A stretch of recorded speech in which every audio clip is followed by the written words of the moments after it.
Hello students, bye study channel में आपका स्वागत है। आज हम इस वीडियो में कक्षा 11 बायोलॉजी के चैप्टर 15 का इम्पोर्टेंट टॉपिक्स लेंगे, जो कि आपके एग्जाम में काफी काम आने वाले हैं। बेटा लास्ट यूनिट के ये टॉपिक्स हैं जो कि अब आपको लोकल एग्जाम के लिए तैयारी करनी है।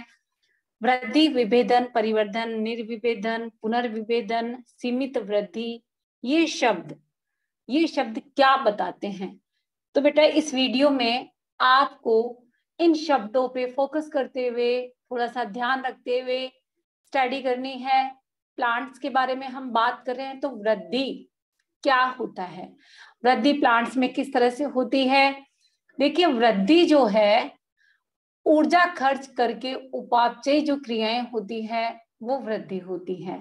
यानी कि प्लांट्स के अंदर जब एनर्जी खर्च होती है, प्लांट्स के अंदर जब एनर्जी खर्च होती है, उपापचयी क्रियाएं होती है, तो वृद्धि होती है। किसी भी जीवित प्राणी के लिए वृद्धि एक उत्कृष्ट घटना है। उत्कृष्ट घटना है यह एक अनपलट, बढ़त युक्त, मापदंड में प्रकट होने वाली क्रिया है।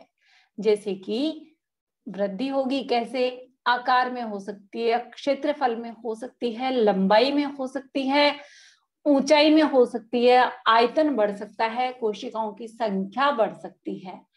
इस तरह से जो ग्रोथ होती है या वृद्धि होती है वो ऊर्जा खर्च करके होने वाली उपापचयी क्रियाएं वृद्धि कहलाती है।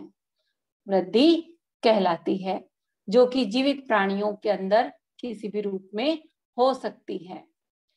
चलिए आगे हम देखते हैं डिफरेंशिएशन, यानी कि विभेदन। विभेदन क्या होता है? विभेदन होता है बेटा प्लांट्स के अंदर शीर्ष विभज्योतक होता है। यानी जैसे प्लांट्स का टिप होता है और टिप का ऊपर वाला ये रीजन होता है, शीर्ष वाला टिप वाला, इसको कहते हैं जो कि शीर्ष विभज्योतक, जो कि विभाजन करने वाली कोशिकाएं इसमें होती है। शीर्ष विभज्योतक होता है कैम्बियम आदि में, शीर्ष विभज्योतक है, कैम्बियम है आदि में बनने वाली कोशिकाएं सर्वप्रथम समान होती है। कहने का मतलब है कि ये सारी कोशिकाएं एक जैसी निर्मित होगी। प्लांट बॉडी में शुरुआत में सारी सेल्स एक जैसी होगी, लेकिन बाद में इनके अंदर डिफरेंशिएशन होने लगता है। कई जो है अलग प्रकार के सेल्स बन जाएंगे जो कि अलग कार्य करेंगे, कई सेल्स और अलग टाइप के हो जाएंगे जो कि अलग कार्य करेंगे। इन विभेदीकरण के कारण इन कोशिकाओं में अलग अलग प्रकार के टिश्यूज बनते हैं, जैसे कि जाइलम है, जैसे कि फ्लोएम है। इस तरह से सेल्स में डिफरेंशिएशन होने लगता है, तो इसको कहते हैं डिफरेंशिएशन या विभेदन।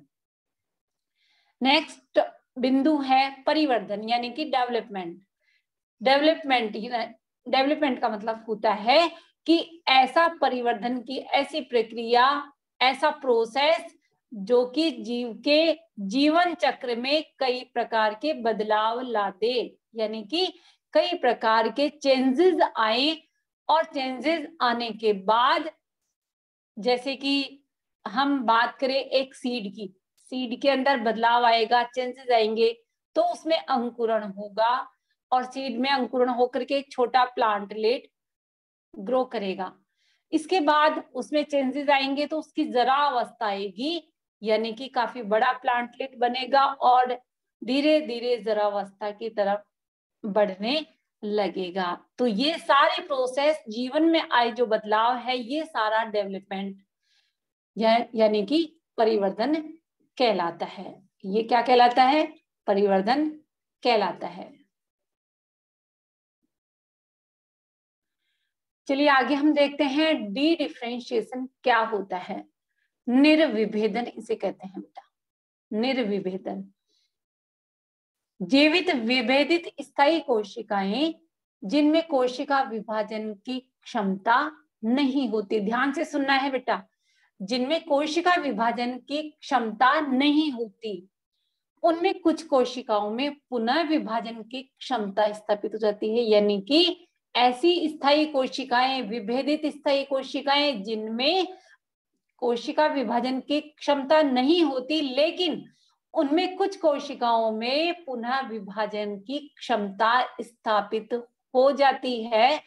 और इस प्रोसेस को, इस प्रक्रिया को कहते हैं डी डिफरेंशिएशन या निर्विभेदन। जैसे कि कॉर्क एधा, जैसे कि अंतरापुलीय एधा। समझ में आया? ऐसी जीवित विभेदित स्थायी कोशिकाएं जिनमें विभाजन की क्षमता नहीं होती, लेकिन उनमें कुछ कोशिकाओं में पुनः विभाजन की क्षमता स्थापित हो जाती है, इस प्रक्रिया को निर्विभेदन कहते हैं। चलिए आगे हम बात करें। ये हो गया डी डिफरेंशिएशन। रीडिफरेंशिएशन, ध्यान से सुनना। पुनर्विभेदन क्या होता है?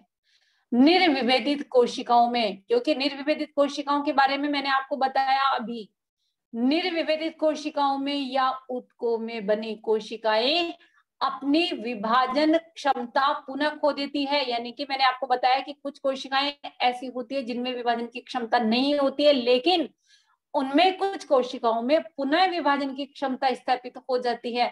अब ये कोशिकाएं क्या करेंगी? निर्विभेदित कोशिकाएं कहलाएंगी। इनमें विभाजन की क्षमता पुनः खो जाती है, यानी वापस इनकी विभाजन की क्षमता खत्म हो जाती है, लेकिन ये विशिष्ट कार्य करने के लिए रूपांतरित हो जाती है। बेटा, ये विशिष्ट कार्य करने के लिए रूपांतरित हो जाती है, इसे रीडिफरेंशिएशन कहते हैं। समझ में आया? इसे रीडिफरेंशिएशन कहते हैं। चलिए आगे बढ़ते हैं।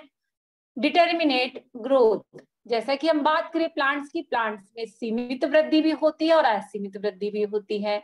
पौधे जीवन पर्यंत वृद्धि करते हैं, असीमित वृद्धि इनमें होती रहती है। वृद्धि का कारण क्या है?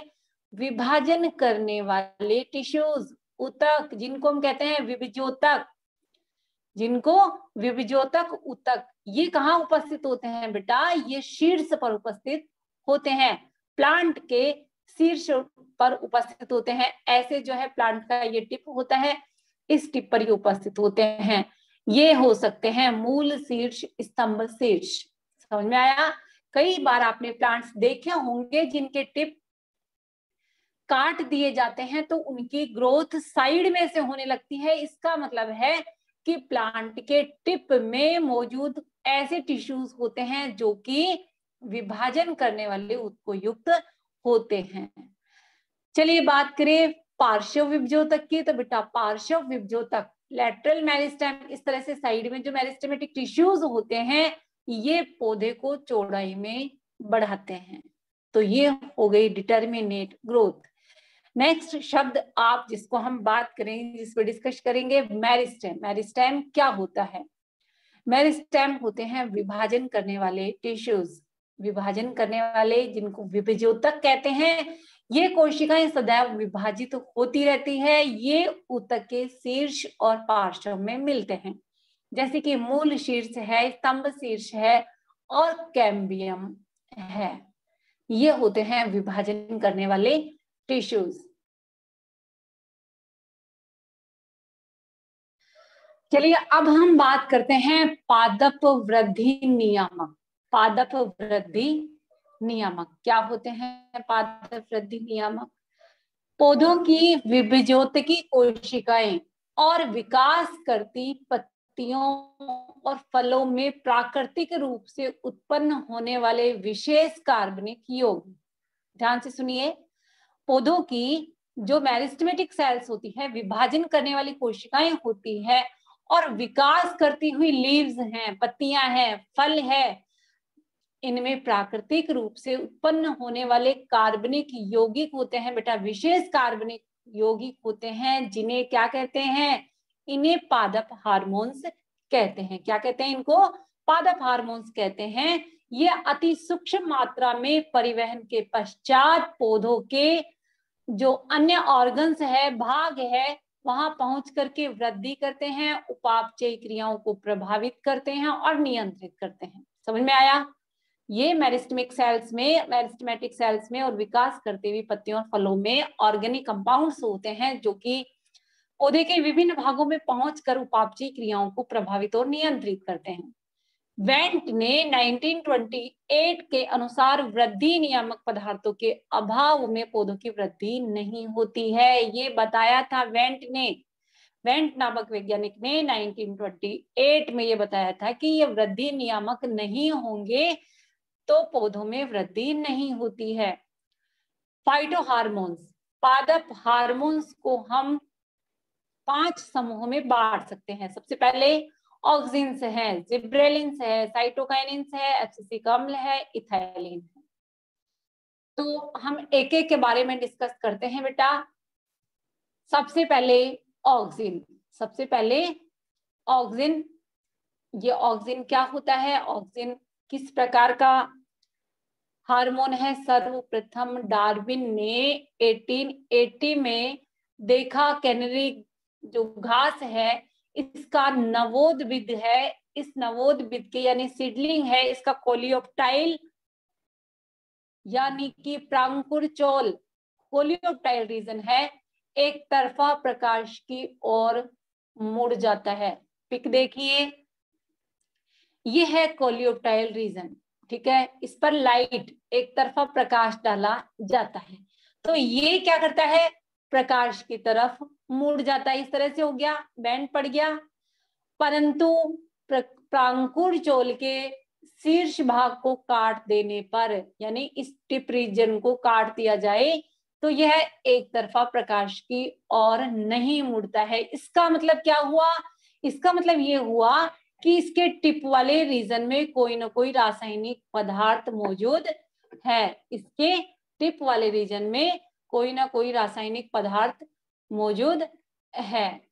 अब ये रासायनिक पदार्थ कौन सा हो सकता है? ये और आगे बढ़ी जो खोज है, जो आविष्कार है, जो भी रिसर्च है, ये आगे बढ़ी बॉयसन नामक वैज्ञानिक ने और जैनसन नामक वैज्ञानिक ने 1910 और 1913 के बीच में एक कटे हुए प्रांकुरचोल यानी कोलेप्टाइल को एगार के घनाकार टुकड़े पर रखा। एगार एक ऐसा पदार्थ जो मीडियम, कल्चर मीडियम बनाने में प्रयुक्त होता है। एगार के घनाकार टुकड़े पर रखा, किसको? कोलियोप्टाइल को, यानी कि प्रांकुरचोल को एगार के घनाकार टुकड़े पर रखा। कुछ समय पश्चात एगार के घनाकार टुकड़े को कटे हुए प्रांकुरचोल के स्थान पर रखने के पश्चात क्या किया कि जब ये प्रांकुरचोल है, इस प्रांकुरचोल और एगार को संपर्क में लाया गया, ठीक है। अब एगार के घनाकार टुकड़े को कहाँ रखा? प्रांकुरचोल के स्थान पर, यानी इस तरह से ये टिप है और इसका ये टिप वाला भाग है, यहाँ पर एगार को रखा। इसमें से कोई पदार्थ आया होगा जो एगार के अंदर अवशोषित हो गया होगा। चलिए आगे देखते हैं। अब क्या करेंगे कि ये जो टिप वाला रीजन है, इस टिप वाले रीजन पर एगार को रखेंगे। एक तरफा प्रकाश से प्रकाशित करने पर प्रांकुरचोल प्रकाश की ओर मुड़ जाता है। ध्यान से सुनिए बेटा, प्रांकुरचोल प्रकाश की ओर मुड़ जाता है। इसका मतलब क्या हुआ? इसका मतलब ये हुआ कि ये जो टिप वाला रीजन है, इस टिप वाले रीजन में जो रासायनिक पदार्थ है वो इस एगार वाला जो पीस था उसने अवशोषित कर लिया और वापस ये रासायनिक पदार्थ पौधे को प्राप्त हो जाता है। इसलिए प्रांकुरचोल प्रकाश की ओर मुड़ जाता है टिप को काट देने के बाद भी। वेंट ने 1928 में एविना सैटाइवा यानी कि जई के पौधे पर यही प्रयोग किया, इसके सीडलिंग पर प्रयोग किया। उन्होंने प्रयोग से निष्कर्ष निकाला कि प्रांकुरचोल के शीर्ष पर बना रासायनिक पदार्थ एगार का जो ब्लॉक है, टुकड़ा है, उसमें आ गया था। ध्यान से सुनिए कि जो प्रांकुरचोल यानी कोलियोप्टाइल के शीर्ष पर जो पदार्थ बना था वह रासायनिक पदार्थ किसमें आ गया? एगार के ब्लॉक में आ गया। अब क्या किया वेंट ने? प्रांकुरचोल के कटे हुए शीर्ष, प्रांकुरचोल का जो कटा हुआ भाग था, टिप था, ये वाला भाग, कटे हुए शीर्ष को 2 एगार के टुकड़ों पर रखा। ध्यान से सुनना, प्रांकुरचोल यानी कोलियोप्टाइल का जो रीजन था, इसको 2 पीस लिए एगार के इस तरह से और इनके ऊपर रखा, इस तरह से रखा, जिनके मध्य में क्या रख दिया? अभ्रक। क्या रख दिया, माइका, इसकी पतली प्लेट लगा दी, एक तरफा प्रकाश डाला गया, ध्यान से सुनना बेटा, एक तरफा प्रकाश डालने पर रासायनिक पदार्थ, जो टिप वाला रीजन था उसमें जो रासायनिक पदार्थ कोलियोटाइल रीजन में होता है, ये रासायनिक पदार्थ का 65% भाग अप्रकाशित दिशा के टुकड़े में एकत्र हो जाता है। ध्यान से सुनिए, बहुत इंपॉर्टेंट लाइन है, एक तरफा प्रकाश डालने पर क्या हुआ, ये जो रासायनिक पदार्थ है जिसका नाम ऑक्सिन पड़ा है, ये अप्रकाशित दिशा के टुकड़े में एकत्र हो जाता है। केवल 35% रासायनिक पदार्थ प्रकाशित दिशा के टुकड़े में एकत्र होता है, केवल 35% प्रकाशित दिशा के टुकड़े में एकत्र होता है। अब इसको ध्यान से देखिए कि ऐसा क्यों हुआ बेटा, ऐसा क्यों हुआ, ध्यान से सुनिए। यह है एगार ब्लॉक, यह है एगार ब्लॉक, यह है कोलियोटाइल, यह है बीच में माइका शीट, अभ्रक की शीट लगाई हुई है। अब देखिए क्या हुआ, ये जो कोलियोटाइल रीजन है, इसको, इस भाग को जब इस सेटलमेंट के ऊपर रखेंगे तो क्या हुआ, लाइट डाली गई, प्रकाश डाला गया, अप्रकाशित भाग में ऑक्सीजन की मात्रा आई, रासायनिक पदार्थ की 65%, क्योंकि ग्रोथ के लिए ये रासायनिक पदार्थ जिम्मेदार होता है। प्रकाशित रीजन में ये जो है पदार्थ आपको ज्यादा मात्रा में मिला, और जो लाइट वाला रीजन था इसमें ये कम मात्रा में मिला, यानी कि अप्रकाशित भाग में ज्यादा मात्रा में एकत्रित हुआ, क्योंकि ग्रोथ के लिए जिम्मेदार है। इस तरह से वेंट का ये प्रयोग काफी सहायक सिद्ध हुआ, प्रांकुर चोल के शीर्ष पर किया गया ये आपका प्रयोग। चलिए आगे हम बात करते हैं, क्या निष्कर्ष निकला, क्या निष्कर्ष निकला बेटा इससे। वेंट ने इस रासायनिक पदार्थ को क्या नाम दिया, ऑक्सिन नाम दिया। ध्यान से देखिए, इस रासायनिक पदार्थ को जो प्रांकुर शीर्ष में मिला था, ऑक्सिन नाम दिया।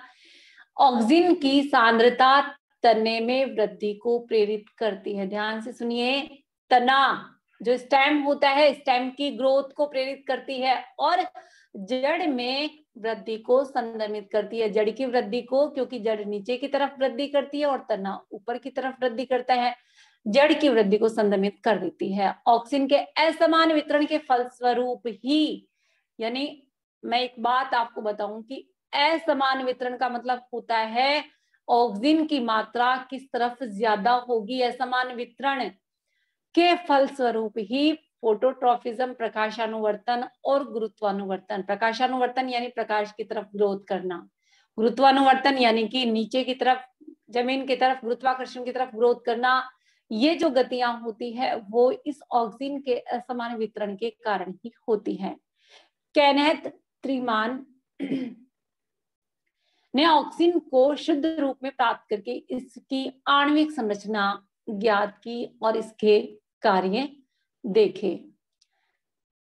चलिए आगे हम बात करते हैं कि ऑक्सीजन के क्या क्या कार्य हो सकते हैं और क्या क्या कार्य होता है ऑक्सीजन का। सबसे पहले हम बात करें प्रकाशानुवर्तन और गुरुत्वानुवर्तन की। ऑक्सीजन की अधिक मात्रा तने के लिए वृद्धिवर्धक और जड़ के लिए वृद्धि रोधक प्रभाव रखती है। ध्यान से सुनिए बेटा, प्रकाशानुवर्तन यानी जो स्टेम है प्रकाश की तरफ वृद्धि करता है वो कहलाता है प्रकाशानुवर्तन, और गुरुत्वानुवर्तन क्या होता है, जो गुरुत्व की तरफ वृद्धि करती है, जैसे कि जड़। तो जो ऑक्सीजन की अधिक मात्रा है वो तने में पाई जाती है, क्योंकि ये वृद्धि करता है ऊपर की तरफ। तना अधिक वृद्धिवर्धक होता है, अधिक मात्रा होती है ऑक्सीजन के तने में, और जड़ में वृद्धि रोधक होता है क्योंकि ये नीचे की तरफ ग्रोथ करता है। एपिकल डोमिनेंस, शीर्ष प्रभाविता, ये क्या होती है। शीर्ष प्रभाविता सामान्यतया पौधों के तने और शाखाओं के जो एपिकल रीजन है, टिप वाले रीजन है, शीर्ष वाले रीजन है, इस पर स्थित कलिका से स्रावित ऑक्सीजन, ध्यान से सुनिए, जो टिप वाला रीजन है उस पर कलिकाएं उपस्थित होती है, और जो टिप वाले रीजन में ऑक्सीजन उपस्थित है, पार्श्वीय कक्षस्थ कलिकाओं की वृद्धि का इनहिबिशन करते हैं, संदमन करते हैं। कभी भी प्लांट्स को आपने ग्रोथ करते हुए देखा तो वो जो इसका टिप वाला रीजन है, तरुण भाग, यहीं से ग्रोथ करता है। साइड के जो भाग होते हैं, यहाँ पार्श्वीय कक्षस्थ कलिकाएं होती है, इनकी वृद्धि को ये संदमित कर देता है। तो शीर्ष कलिका को काट दिया जाए, प्लांट को टिप्पे से आपने काट दिया जाता है, काट देते हो कई बार आप, तो पार्श्वीय कलिकाएं शीघ्रता से वृद्धि करती है। यानी कि जैसे प्लांट को आपने, कोई भी प्लांट है और उस प्लांट का टिप वाला रीजन आपने काट दिया, तो ये क्या करती है, ग्रोथ साइड में से चालू हो जाती है। साइड में से चालू कब हुई, जब आपने टिप वाले रीजन को कट कर दिया। टिप वाले रीजन को कट करते ही क्या हुआ, पार्श्वीय वृद्धि चालू हो गई, ये बेटा पार्श्व में वृद्धि करने लग जाती है। चाय के बागान में और चार दीवारों के लिए प्रयोग की जाने वाली जो हेज है, बाउंड्रीज के अंदर जो हेज लगाई जाती है, वहां बार बार टिप वाले रीजन को कट करते रहते हैं, जिससे क्या है, साइड वाली ब्रांचेस ज्यादा हो जाती है और वो घनी दिखने लगती है, वो घनी दिखने लगती है। तो एपिकल डोमिनेंस का मतलब समझ में आया, टिप वाला रीजन है उसमें ऑक्सिन होता है, ये टिप वाला रीजन साइड की कलिकाओं को वृद्धि करने से रोकता है। लेकिन यदि टिप वाले रीजन को काट दिया जाए तो ये साइड वाली ब्रांचेस ज्यादा बढ़ने लगती है, साइड की ब्रांचेस ज्यादा बढ़ने लगती है, ये होता है एपिकल डोमिनेंस। इसके बाद नेक्स्ट हम लेते हैं एप्सिएशन क्या होता है। देखिए बेटा, एप्सिएशन जैसे पत्तियां हैं, पुष्प है, फल है, ये विलगन परत के बनने के कारण पौधे से पृथक होते हैं। फल पक करके गिर जाता है, टूट जाता है, पत्तियां जो है ग्रोथ करने के बाद, एक ग्रोथ कंप्लीट होने के बाद पौधे से अलग होती है। तो ये पृथक क्यों होते हैं, ये एप्सिएशन परत के बनने के कारण, विलगन परत के बनने के कारण होते हैं। ऑक्सिन जैसे कि IAA, IBA, IAA indole acetic acid, IBA indole butyric acid के विशेष सांद्रता का छिड़काव करके अपरिपक्व फलों के विलगन को रोका जा सकता है। यानी कई बार क्या होता है कि फल मैच्योर नहीं होते और पहले गिर जाते हैं, तो इस दौरान क्या करते हैं, ऑक्सिन्स का छिड़काव करते हैं, IAA और IB का छिड़काव करते हैं, जिससे कि अपरिपक्व इमैच्योर फल गिरते नहीं है और फलों का उचित मूल्य प्राप्त होता है। ये होता है एप्सिएशन। पार्थेनोकार्पी, अनेक फलों के बिना परागण और निषेचन के भी फल को विकास हो जाता है, जैसे कि बिना पॉलिनेशन की प्रक्रिया हुए, बिना निषेचन की प्रोसेस कंप्लीट हुए फल का विकास होना। समझ में आ रहा है, फल का विकास होना, जैसे कि अंगूर है, केला है, संतरा है, ये फल बीज रहित होते हैं बेटा, ये बिना निषेचन की प्रक्रिया के संपन्न हो रहे हैं, इसलिए अनिषेक फलन कहलाएंगे। ऑक्सिन का वर्तिकाग्र पर लेपन करने से बिना निषेचन के फल विकसित किए जा सकते हैं, यानी पार्थेनोकार्पी करवाई जा सकती है। इस प्रक्रिया को अनिषेक फलन कहते हैं, इस प्रक्रिया को अनिषेक फलन कहते हैं। बीज रहित फलों में खाने योग्य पदार्थ की मात्रा अधिक होती है। चलिए अगला बिंदु, खरपतवार निवारण, वीड डिस्ट्रक्शन। ऑक्सिन की बात कर रहे हैं हम, ये सारी डिस्कशन ऑक्सिन के बारे में चल रही है बेटा। वीड डिस्ट्रक्शन यानी कि अवांछित जो खरपतवार प्लांट्स के बीच में, आपके फसली पौधों के बीच में उग जाते हैं, जंगली पौधे, इन्हें वीड्स कहते हैं या खरपतवार कहते हैं। ये क्या करते हैं, फसल के साथ प्रतिस्पर्धा करते हैं और पैदावार को प्रभावित करते हैं। अब परंपरागत तरीके से निराई गुड़ाई फसल चक्र अपना करके खरपतवार नियंत्रण किया जाता है। 2,4-D नामक संश्लेषित ऑक्सिन, ध्यान रखिए 2,4-D का नाम आपको याद रखना है, संश्लेषित ऑक्सिन का उपयोग करके एक बीजपत्री फसलों में उगने वाले द्विबीजपत्री खरपतवार को नष्ट किया जा सकता है। तो खरपतवार नष्ट करने में 2,4-D का इस्तेमाल किया जाता है। चलिए अगला बिंदु हम देखते हैं, कटे तनों पर जड़ विभेदन। ये कलम रोपण की जो विधियां होती है वहां पर काम आता है बेटा। अनेक पौधों में कलम लगाकर नए पौधे तैयार किए जाते हैं। एक प्लांट के ऊपर दूसरे प्लांट की कटिंग लगा दी जाती है, इसको कहते हैं कलम रोपण। ऑक्सिन जैसे IBA, जैसे कि IBA का उपयोग कलम के निचले सिरे पर करने से जड़ें शीघ्र निकल आती है। तो इनका उपयोग कहाँ हुआ? कलम रोपण विधि में। जैसे आपने दो प्लांट्स की कटिंग को जोड़ के प्लांट तैयार किया, उसमें शीघ्र आपको जड़ें निकलवानी है तो IBA ऑक्सिन का उपयोग किया जाएगा। ऑक्सिन का उपयोग सजावटी पौधों को तैयार करने में भी किया जाता है। चलिए आगे बढ़ते हैं। Control of dormancy. डोरमेंसी होती है कि कोई भी बीज कुछ समय के लिए प्रसुप्ति अवस्था में चला जाता है जब उसका अंकुरण नहीं होता, ये होता है प्रसुप्त अवस्था। अब प्रसुप्ति का नियंत्रण कैसे होगा? जैसे कि आलू के कंद हैं, जैसे कि अन्य भूमिगत भोजन संचय करने वाले भाग, इनकी प्रसुप्त कलिकाओं के प्रस्फुटन को रोकने के लिए क्या करते हैं बेटा? स्टोरेज होता है। स्टोरेज में क्या है?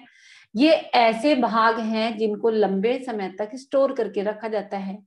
काफी दूर दूर तक जो है ये फसली क्या बोलते हैं, सब्जी के या ऐसे पीसेस हैं जो कि एक स्थान से दूसरे स्थान पर इनका परिवहन किया जाता है, इनको ट्रांसपोर्ट किया जाता है। तो क्या करते हैं, इनके अंदर कलिकाएं, प्रसुप्त कलिकाएं हैं, इनका प्रस्फुटन हो सकता है, ये ग्रो कर सकती हैं। तो इनको ग्रो करने से रोकने के लिए क्या किया जाता है? इनको स्टोर किया जाता है, संग्रहित किया जाता है, कम टेम्परेचर पर फ्रीज किया जाता है, जिससे कि ऑक्सीजन का छिड़काव करके इन्हें सामान्य तार पर संग्रहित किया जा सकता है। ऑक्सीजन कलिकाओं की वृद्धि को वृद्धिरोधक का कार्य करते हैं। मतलब ये जो है आपके स्टोरेज में इन जो है आलू के कंद है, कई भूमिगत भोजन संचय करने वाले भाग है, इनके अंदर प्रसुप्ति ला देते हैं, इनके अंदर जो है ग्रो नहीं ग्रो करने को संदमित करते हैं। इसलिए कंट्रोल ऑफ डोरमेंसी यानी कि प्रसुप्ति अवस्था बनी रहती है। नेक्स्ट है जिब्रेलिन। हमने अभी ऑक्सिन के बारे में पढ़ा, ऑक्सिन के कार्य भी आपने देखे।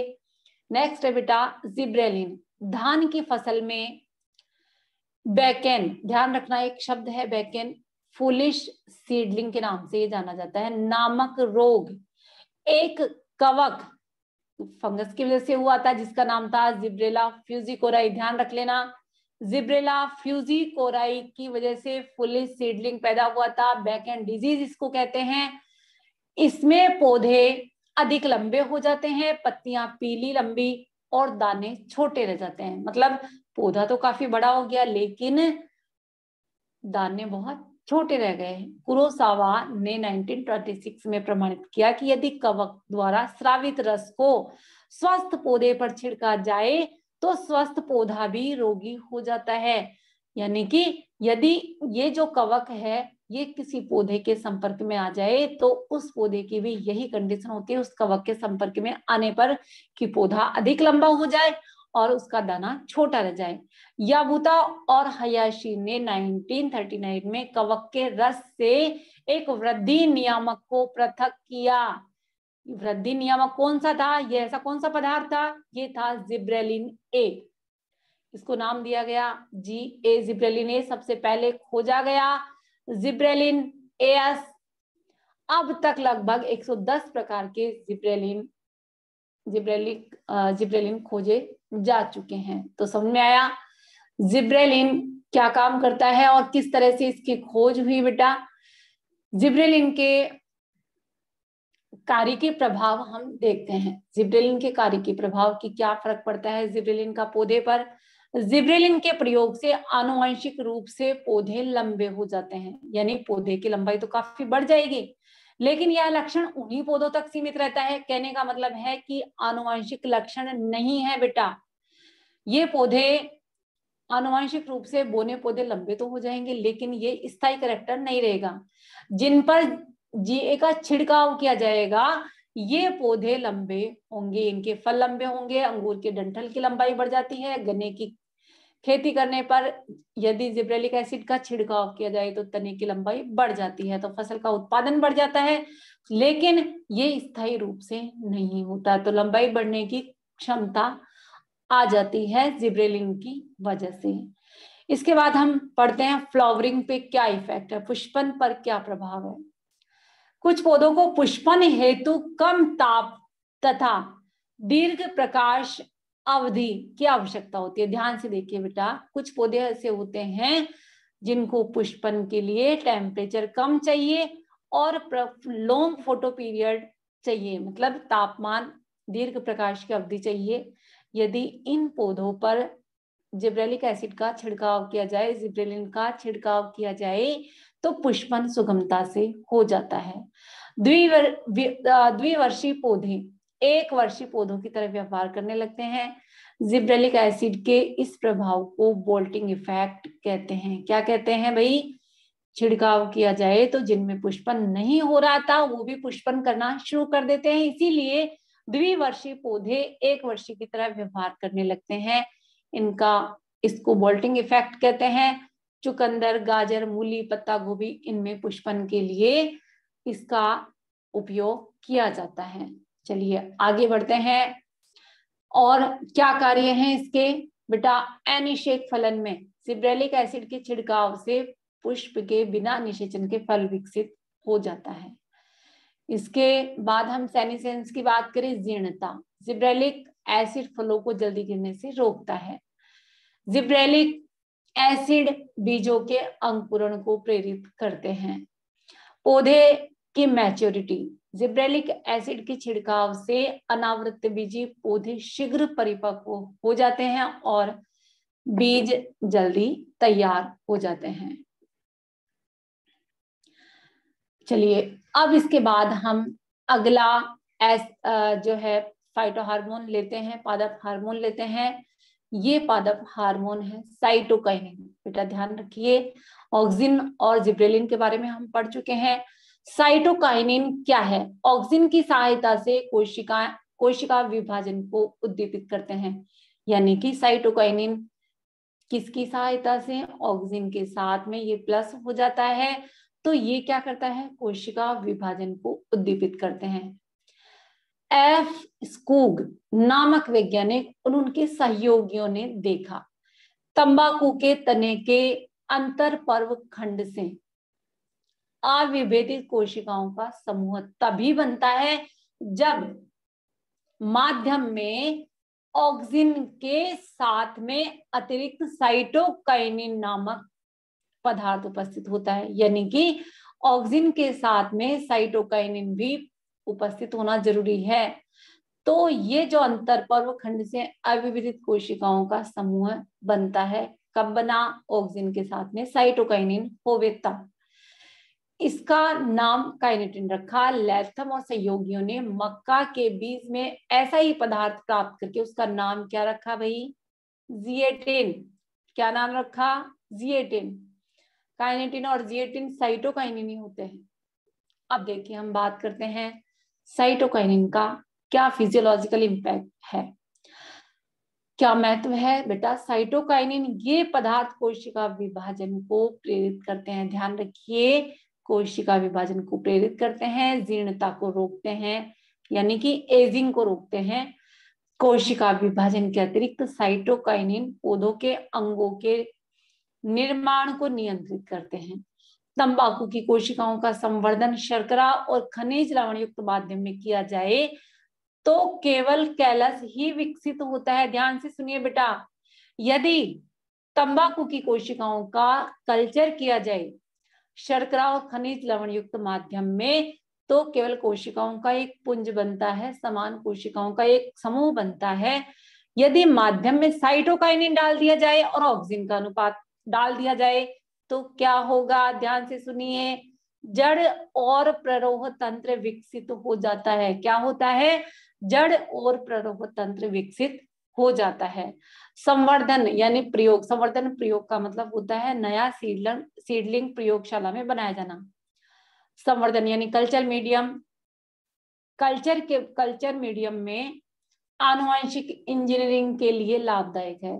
कल्चर के प्रयोग होते हैं, छोटे छोटे प्लांट्स ग्रो किए जाते हैं प्रयोगशाला में या जेनेटिक इंजीनियरिंग की जाती है, तो वहां इसका बहुत रोल होता है, क्योंकि नई किस्म पौधे को उत्पन्न करने में कोशिका संवर्धन लाभदायक है। कल्चर मीडियम में सबसे ज्यादा इनका इस्तेमाल किया जाता है साइटोकाइनिन का बेटा। साइटोकाइनिन कोशिका विभाजन को प्रेरित करता है।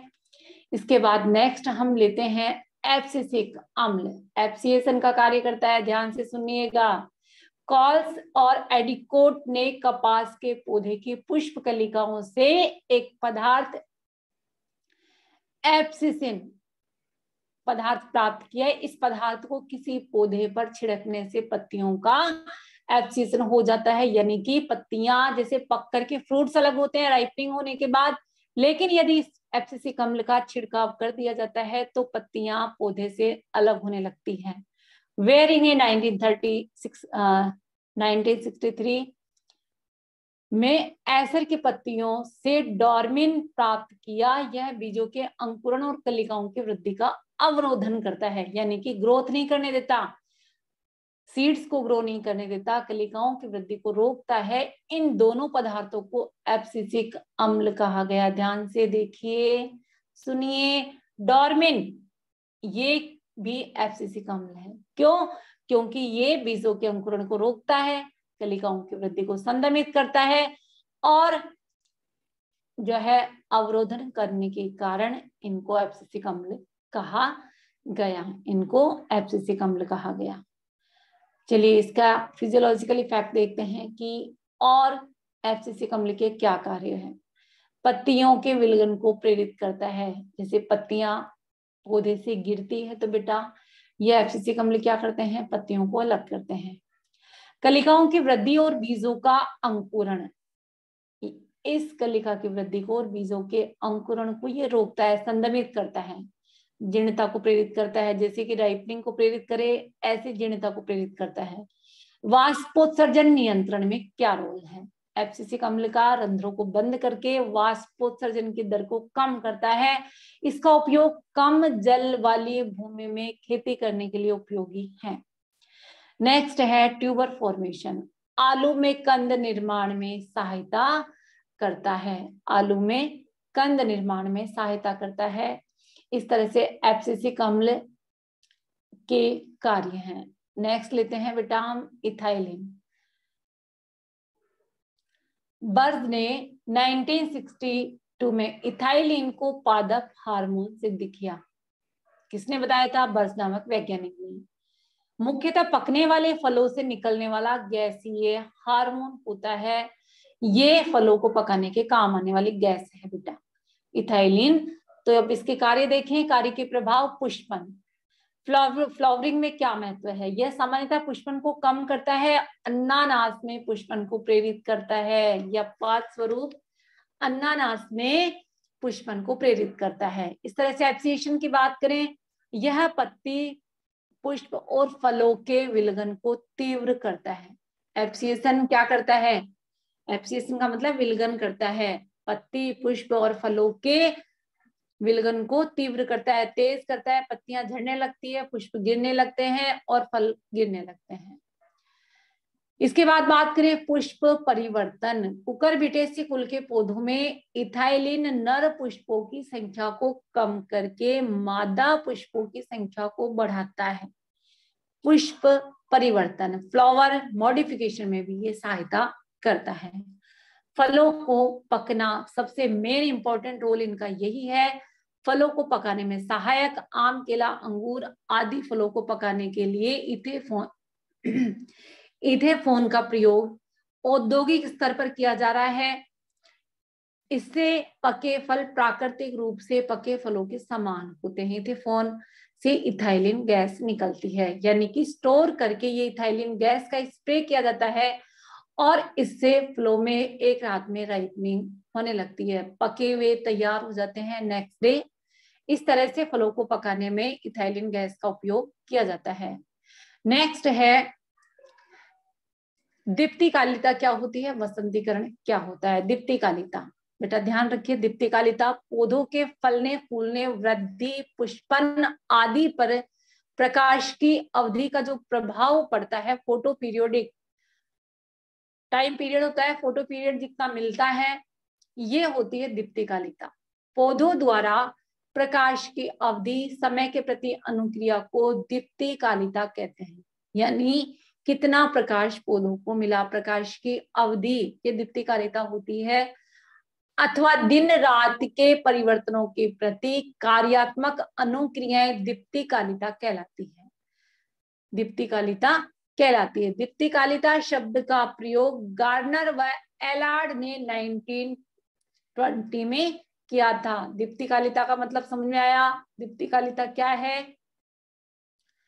प्रकाश की अवधि जिसका प्रभाव पौधों के फलने फूलने पर पड़ता है, तो ये दीप्तिकालिता पौधे के लिए बहुत अहम होती है बेटा। अब बात करें कि दीप्तिकालिता के आधार पे पौधों को मुख्य कितने समूह में बांट सकते हैं बेटा? मुख्य पौधों को 3 भागों में बांट सकते हैं। अल्प प्रदीप्तकाली पौधा, short day plants, long day plants. Short day plants को कम प्रकाश की अवधि की आवश्यकता होगी। दीर्घ प्रदीप्तकाली पौधा, लॉन्ग डे प्लांट्स, इनको ज्यादा प्रकाश की अवधि की आवश्यकता होगी। और फोटो न्यूट्रल प्लांट्स, जिनके ऊपर प्रकाश का कोई प्रभाव नहीं पड़ता। अल्प प्रदीप्तकाली पौधे को मिलने वाला प्रकाश की अवधि कम करके और दीर्घ प्रदीप्तकाली पौधों को अतिरिक्त प्रकाश अवधि प्रदान करके पुष्पन शीघ्र कराया जा सकता है। ये बात समझ में आ रही है आपकी कि यदि अल्प प्रदीप्तकाली पौधे हैं, यानी इनको प्रकाश की अवधि कम चाहिए, तो इनको कम देने की व्यवस्था कर दी जाए तो पुष्पन आसानी से हो जाएगा।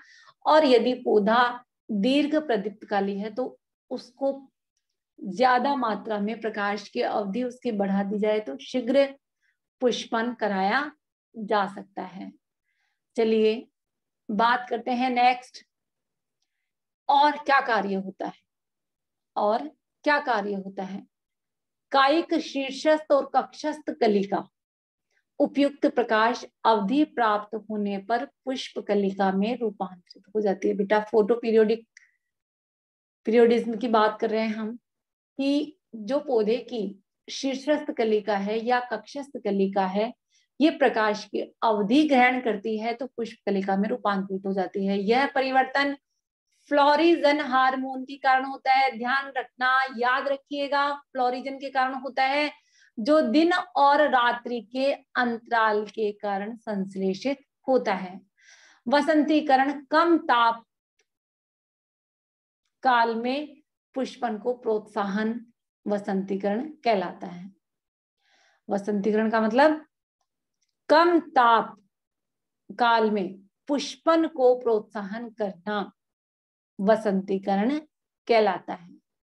कुछ पौधों में पुष्पन गुणात्मक और मात्रात्मक तौर पर कम तापक्रम में अनावृत होने पर निर्भर करता है। इस गुण को वसंतीकरण कहते हैं। समझ में आया?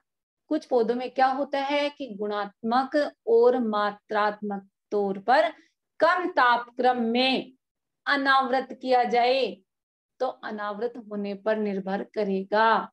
इस गुण को वसंतीकरण कहेंगे। तो पुष्पन का प्रभाव किस तरह से पड़ रहा है समझ में आ रहा होगा। वसंतीकरण शब्द का प्रयोग सर्वप्रथम टी.डी. लाइसेंको ने 1928 में किया था। गेहूं की शीत प्रजाति को वसंत ऋतु में बोने योग्य बनाने के लिए इसके बीजों को 10 से 12 दिन तक 3 डिग्री सेल्सियस तापमान पर रखते हैं। ये बात समझ में आ रही होगी कि यदि जिनको जितना टेम्परेचर चाहिए उतना उनको आप दोगे तो ये पुष्पन को प्रेरित करेंगे, ग्रो करने के लिए प्रेरित करेंगे। और फिर बसंती गेहूं के साथ बोने से यह बसंती गेहूं के साथ ही पककर तैयार हो जाएगा। समझ में आ रहा है? गेहूं की शीत प्रजाति की बात कर रहे हैं हम। बसंती गेहूं के साथ बोने से ये बसंती गेहूं के साथ पककर तैयार हो जाता है, क्योंकि 10-12 दिन तक 3 डिग्री सेल्सियस टेम्परेचर पर हमने इसको रखा। पौधे में कायिक वृद्धि कम होती है। कम ताप उपचार से पौधे की कायिक अवधि कम हो जाती है, मतलब इनकी जो ग्रोथ पीरियड है वो कम हो जाता है। अनेक द्विवर्षीय पौधों को कम तापक्रम में अनावृत कर दिए जाने से पौधे में दीप्तिकालिता के कारण पुष्पन की अनुक्रिया बढ़ जाती है। इसीलिए मैंने आपसे कहा था कि द्विवर्षीय पौधों को एक वर्षीय की तरह तैयार किया जा सकता है। वसंतीकरण के फलस्वरूप द्विवर्षीय पौधों में प्रथम वृद्धि काल में ही पुष्पन किया जा सकता है। पौधों में शीत के प्रति प्रतिरोध क्षमता बढ़ जाती है। वसंतीकरण द्वारा पौधों को प्राकृतिक कुप्रभावों से जैसे कि पाला पड़ना, कोहरा आदि से बचाया जा सकता है, क्योंकि शीत के प्रति प्रतिरोध क्षमता बढ़ाई जा सकती है। ये है बेटा इसका प्रभाव। चलिए आगे हम देखते हैं, एब्सिसिक अम्ल को तनाव हार्मोन क्यों कहा जाता है? क्वेश्चन आता है कई बार। एब्सिसिक अम्ल का मुख्य कार्य प्रसुप्ति और विलगन का नियमन है, यानी कि एक राइपनिंग के बाद फल का, पत्तियों का गिरना, ये होता है एब्सिएशन। और इसका मुख्य कार्य जो एब्सिसिक अम्ल का है ये है प्रसुप्ति और एब्सिएशन का। पादप वृद्धि निरोधक है बेटा, इनहिबिट करता है, ध्यान रखिए, इनहिबिट करता है। यह बीज के अंकुरण को रोकता है और रंध्र को बंद होने को उत्तेजित करता है, अपोजिट डायरेक्शन में चलता है। ग्रो करने की बजाय ये अंकुरण को रोकता है बेटा।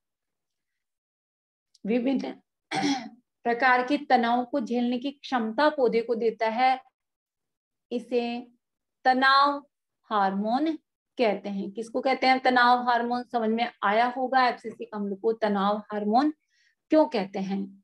नेक्स्ट है, उच्च पादपों में वृद्धि और विभेदन खुला होता है, टिप्पणी करें। उच्च पादपों में वृद्धि और विभेदन खुला होता है, पौधों में विशिष्ट प्रकार से होती है। पौधों में जो ग्रोथ होती है विशिष्ट प्रकार की होती है बेटा, क्योंकि जीवन पर्यंत उनमें वृद्धि की क्षमता होती है। इनमें मेरिस्टेमेटिक टिश्यूज पाए जाते हैं, ऐसा उनके विभजोतक होते हैं, यानी विभाजन करने वाले ऊतकों के कारण ऐसा होता है।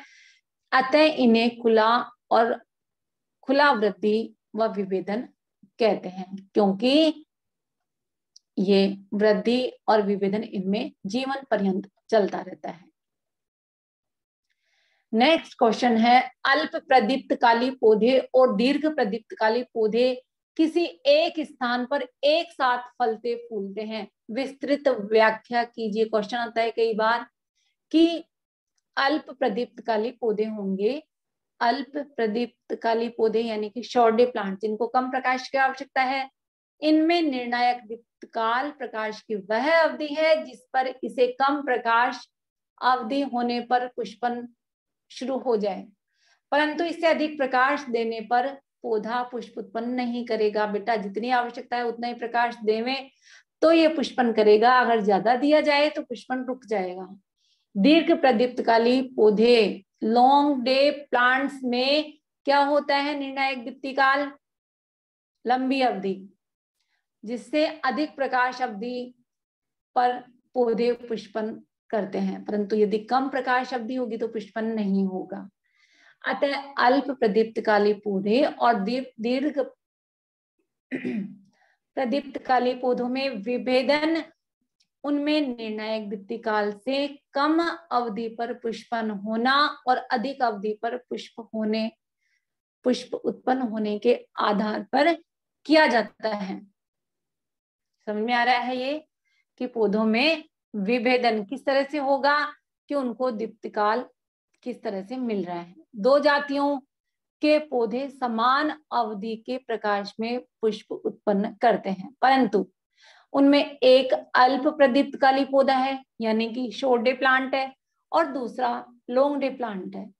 हो सकता है बेटा, ये हो सकता है जैसे कि ज़ैंथियम का निर्णायक दीप्तिकाल है 15.5 घंटे, और हाइओसाइमस नाइजर में निर्णायक दीप्तिकाल है 11 घंटे। दोनों पौधों को 14 घंटे की प्रकाश अवधि में पुष्प उत्पन्न कर सकते हैं। इस आधार पर ज़ैंथियम अल्प प्रदीप्तकाली पौधा होता है क्योंकि निर्णायक दीप्तकाल से कम प्रकाश अवधि में पुष्पन करता है। क्लियर है? ज़ैंथियम की बात करें तो ये शॉर्ट डे प्लांट है बेटा, और ये शॉर्ट डे प्लांट है। अब इसका दीप्तकाल, निर्णायक जो दीप्तकाल है, इससे कम प्रकाश अवधि में पुष्पन करता है। जबकि हाइसिमस नाइजर जो प्लांट है ये लॉन्ग डे प्लांट है, क्योंकि ये निर्णायक दीप्तिकाल से अधिक प्रकाश अवधि में पुष्पन करता है। इस तरह से इनमें प्रकाश अवधि को निर्धारित करके पुष्पन कराया जा सकता है। चलिए बात करें कि यदि आपको ये कहा जाए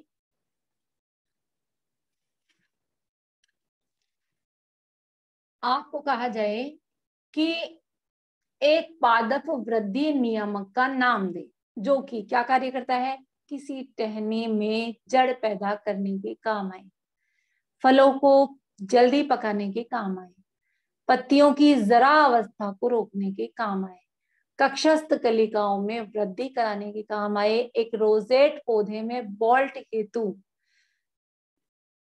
पत्तियों के रंध्र को तुरंत बंद करने हेतु। तो बेटा आप इनके लिए नाम लेते जाइए, कौन कौन से होते हैं। किसी टहनी में जड़ पैदा करने के लिए क्या काम आएगा, ऑक्सिन। जल्दी पकाने के लिए क्या काम आएगा, इथाइलिन। जरा अवस्था को रोकने के लिए क्या काम आएगा, साइटोकाइनिन। और कक्षस्थ कलिकाओं में वृद्धि कराने के लिए काम आएगा ऑक्सिन और साइटोकाइनिन। एक रोजेट पौधे में बोल्टिंग के लिए उपयुक्त होगा जिब्रेलिन, और पत्तियों के रंध्र को तुरंत बंद करने के लिए ये होगा एब्सिसिक अम्ल। क्लियर है? ये क्वेश्चन कई बार किसी भी तरह से पूछ लिया जाता है और आपको अच्छे से इनको याद रखना है। अगला क्वेश्चन हम देखते हैं, क्या पर्णहरित पादप दीप्तिकालिता के चक्र से अनुक्रिया कर सकता है, हाँ या नहीं, या क्यों? बेटा क्वेश्चन को ध्यान से पढ़ना। पहली बात, पर्ण रहित पादप, पर्ण रहित यानी कि जिसमें पत्तियां नहीं हो, पर्णहरित नहीं है यहाँ पे, पर्ण रहित है। पादप दीप्तिकालिता के चक्र से अनुक्रिया कर सकता है, क्या रेस्पॉन्स दे सकता है? प्रकाश, अंधकार, काल का अनुभव पत्तियां करती हैं। समझ में आ रही है बात? रेस्पॉन्स कहां से मिलता है, पत्तियों से।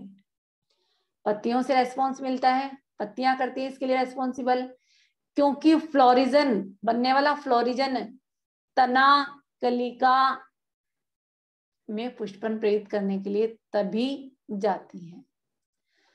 फ्लोरिजन जो होता है तने में, कलिका में पुष्पन प्रेरित करने के लिए तभी जाती है जब पौधे आवश्यक प्रेरित दीप्तिकाल से अनावृत होते हैं, यानी उनको जितना प्रकाश चाहिए होता है उतना उनको मिले और पत्तियां उसको ग्रहण करे, तो ये फ्लोरिजन आगे की एक्टिविटीज को संपन्न कराएगा, पुष्पन कराएगा, तने कलिका को पुष्पन करने के लिए प्रेरित करेगा। ऐसा माना जाता है कि फ्लोरिजन यानी कि हार्मोन पुष्पन के लिए उत्तरदायी है, तो बिना पत्तियों के रेस्पॉन्स नहीं मिलेगा। चलिए आगे देखते हैं कि क्या हो सकता है अगर जिब्रेलिक एसिड को धान के सीडलिंग्स पर डाला जाए। ध्यान रखिए बेटा, क्वेश्चन आपके को क्लियर करना है। जिब्रेलिक एसिड धान के सीडलिंग्स पर डाला जाए, क्या होगा? आपको पता है लंबाई में बढ़ते हैं, धान के पौधे की लंबाई में वृद्धि हो जाएगी। समझ में आया? नेक्स्ट है, विभाजित कोशिका विभेदन करना बंद कर दे, तो क्या होगा?